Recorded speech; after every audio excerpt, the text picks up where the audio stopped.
SPREAKER.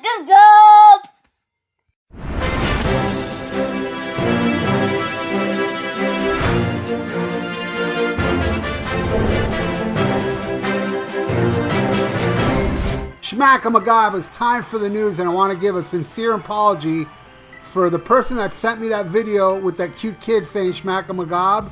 I couldn't find the email, I couldn't find your name, man, so if you see this, please leave a comment below and I'll give you a shout out on the next news episode. And I'm also recording this on Sunday. Usually I do it on Monday, but tomorrow there's a hurricane coming my way, a tropical storm. It could turn into a hurricane, and FPL's already warning us that we may lose power. And I always record my stuff on Monday, so I figure, let me do it now and put it up, because the beautiful thing about YouTube, I can upload it tonight on Sunday and schedule it for Tuesday.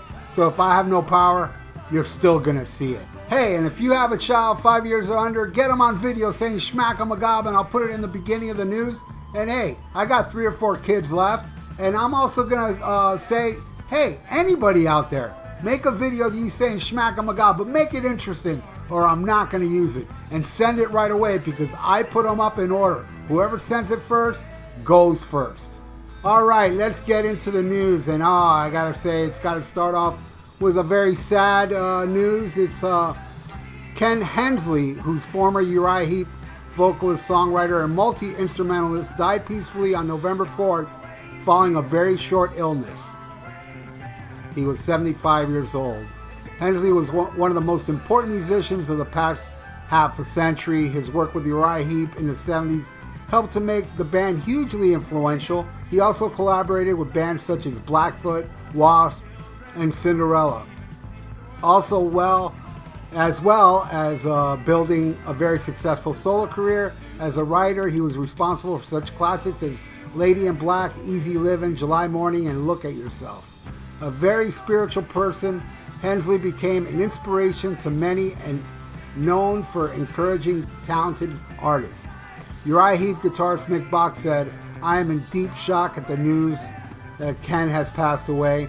My sincere condolences goes to him, his family, and wife Monica. Ken wrote some amazing songs in the tenure with the band, and this will remain a musical legacy that will be in people's hearts forever. Rest in peace, Ken."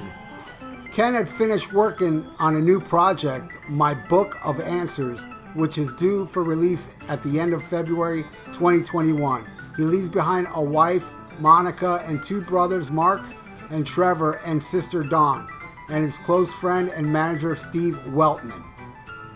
Trevor Hensley said in a statement, "I am writing this with a heavy heart to let you know that my brother Ken passed away peacefully on Wednesday evening. His beautiful wife, Monica, at his side, and comfort Ken in his last minutes with us. We're all devastated by the tragedy and incredible, unexpected loss, and ask that you please give us some space and time to come to terms with it. Ken will be cremated in a private ceremony in Spain, so please don't ask for information about a funeral. Ken is gone, but he will never be forgotten and will always be in our hearts. Rest in peace, Ken." All right, in good news, Cheap Trick singer Robin Zander says the fans won't have to wait too long for that new album that we've been waiting a long time for.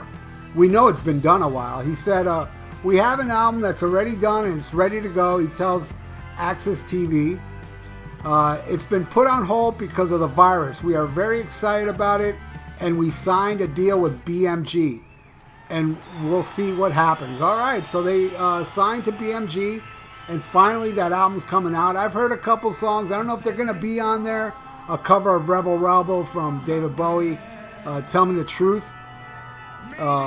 Just Give Me the Truth from Cheap Trick, which I got the 45 from Record Store Day. And a song called The Summer Looks Good on You, something like that. I look forward to it. I absolutely love Cheap Trick, if you don't know that yet. At the end of every month, the last Friday of every month, I put up a Cheap Trick album review. All right, AC/DC news. Phil Rudd, who was ousted from AC/DC when he was sentenced to 8 months of home detention by a New Zealand court in 2015 after pleading guilty to charges of threatening to kill and drug possession, talks about how he got back in AC/DC. Angus and I had a chat at Mal's funeral and caught up, Rudd said. After I played on Rock or Bust, there was crazy shit going on, but since then, I got my shit together and put a little band together. I went to Europe and was doing a bit of playing and stuff and did a solo album. The guys knew I was still playing, so when I caught up with Angus at the funeral, we were sort of chatting away, and somehow he just sort of asked me if I was up to doing a new AC/DC album.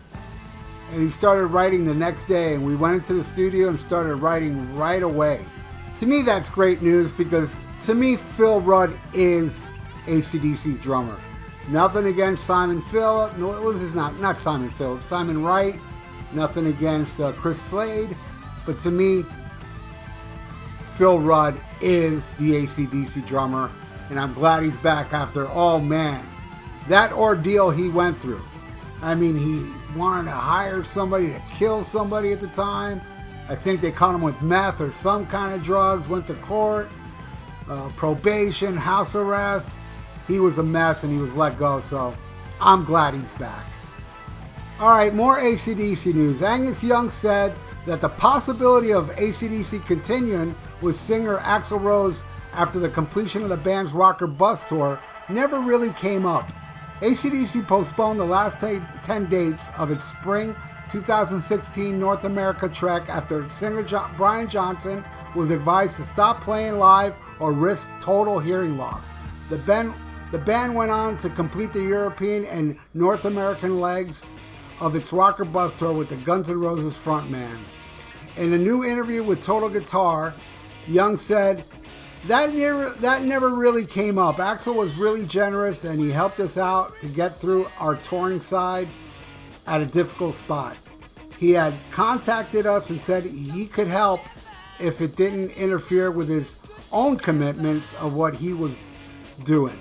He wanted to come in and try songs that he himself liked, and he was suggesting songs that I hadn't played in a long time. I'm definitely grateful that he volunteered and that he helped us finish off our commitment, but he has his own life. Yeah, you know what, I ain't gonna lie, I'm a little bummed. I know, but the thing is, the masses, I'm outnumbered. Everybody wanted Brian back. I love Brian. I'm not complaining that he's back, but man, it would have been nice. And I think I already said this in the past news thing, how, you know, the whole Axl Rose, I saw it at Sunrise, Florida. It was mind-blowing good. Amazing set list. And I wish one day they release a live album. That'd be great, of that tour. That would be awesome. All right, next story.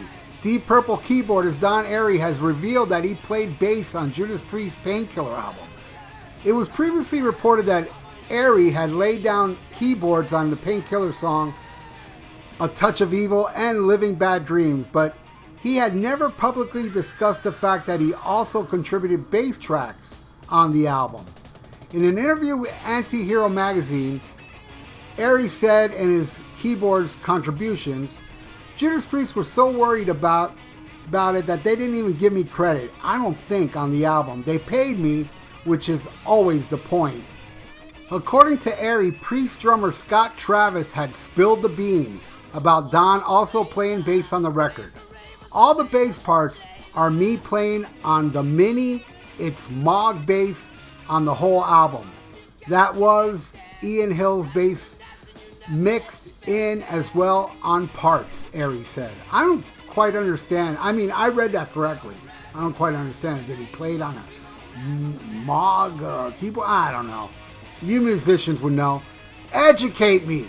Put it down there. Did he play it on keyboards or did he actually play a bass guitar? He also explained at the time Ian wasn't very well, so he wasn't at the session, so I got made to do all the bass and they kept it in. I mean, it was a funny, odd job. I only got to play proper keyboards on one track. I can't remember what track it is. Well, it was A Touch of Evil, Don. I just read about it yesterday and they actually said I played bass on it. I've never said a word about it before. I mean, It was an exciting album to do, and they're wonderful people to be around. Well, that is kind of shocking if you ask me. I didn't even know he played bass, and maybe he didn't. Maybe he played it on a Moog keyboard. I don't know. Educate me, people. All right, now this is the last news thing, but it's a good one, man. Saving the best for last. Van Halen has 4 albums worth of unreleased material in the Warner Brothers vault, according to engineer Alternative Nations is reporting. This does not include any 5150 recording, which likely include even more. I saw this video actually, by the way. It's a really cool video. I think it's called Sun Studio, the page. It's 2 parts, and they even play little clips of alternative ending to Jamie's Crying, and you hear the raw recording of Eruption. It's pretty damn cool.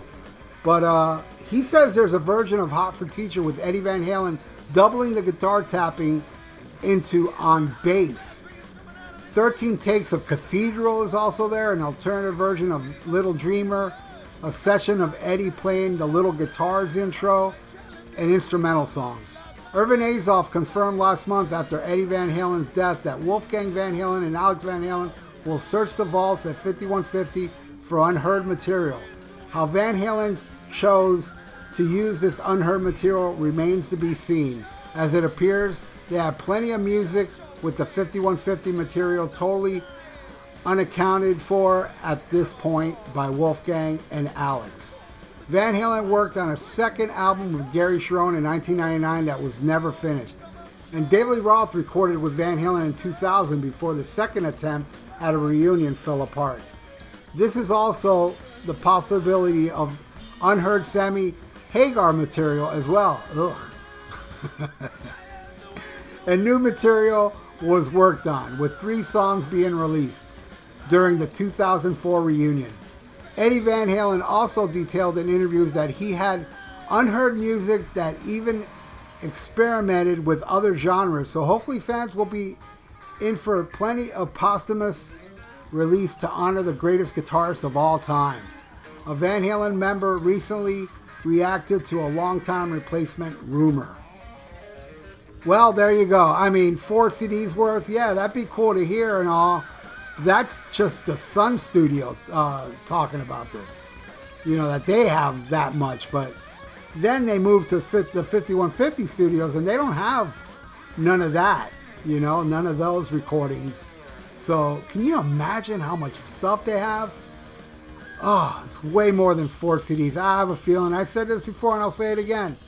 You know, Jimi Hendrix had like a year or 2 in Electric Ladyland studio and we're still hearing new music from him, you know, 50 years later. I mean, we're all not going to live long enough. Even if you were just born today, you're probably not going to live long enough to hear all these recordings that Eddie has done.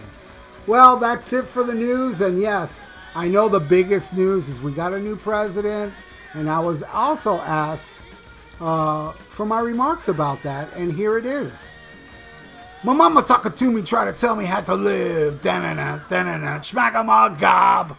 For those that use social media, you can follow me on Instagram and Twitter. And you can join the Almost Human 56 Facebook page. All links are in the description below. A lot of you been asking for it.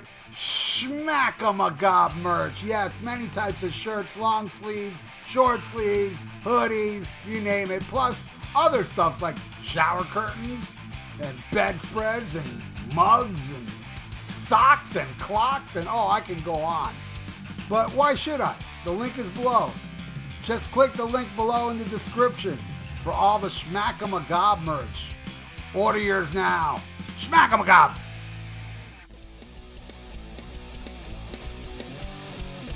Hey, check out my podcast, The VIERA Vault, on Spreaker, YouTube, and iTunes. Subscribe. The links are below.